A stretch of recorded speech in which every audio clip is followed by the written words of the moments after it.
Because I mean, as you say, this too, the TV as well as the 47, they can be commonly used. Yes. Someone can come and say, but for the TV 47, you know, it doesn't have a space. Mine has a space.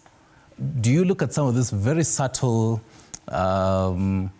changes? For example, how a small V, for example, a small T, and someone says, you know, well, mine is unique in this way. Yeah. Does that count?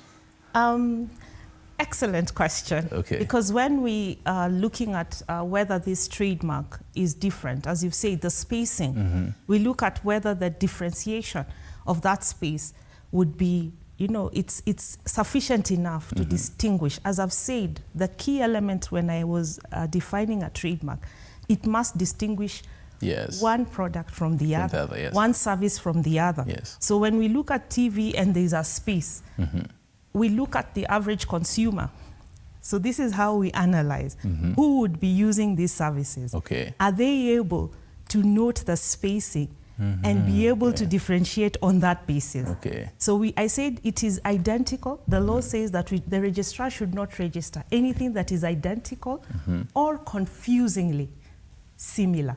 Okay. So for me, spacing does not count much, because then, unless it is, I don't know how you would do it for you to be able to convince me that this is one and the same thing, that it can be able to distinguish one product from the other. Right. Yeah, so at the end of the day, we are looking at something, these elements must not cause confusion, especially if you're in the same line of services. In the same sector as well. Yes, so if the classification, you remember the classification you were looking at.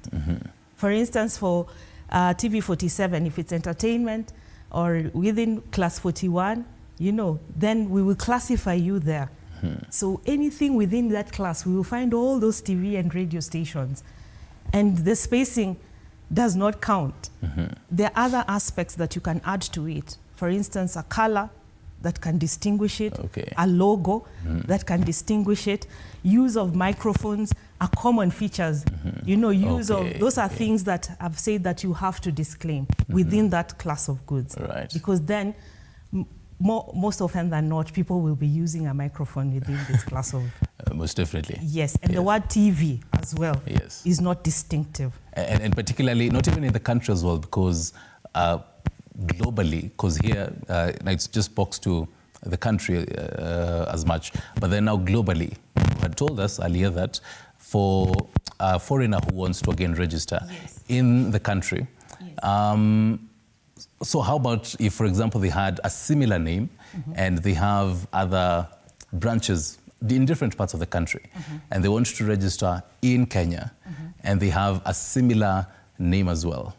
How do you go about that? It could be the TV 47 as well. There could be very minor changes as well. Yes. So the question is, number one, the classical rule is that IP, or intellectual property, is territorial. Meaning anyone who is coming from abroad has to register it within our territory. But something peculiar about trademarks is that we also look at prior use. And so this is a Commonwealth country, so we also have common law. So you're not supposed to pass off the goods of another as yours under common law. The beauty of registration is that we say in law it's prima facie proof of ownership. Once I see the certificate, I know that it belongs to Nyaringita.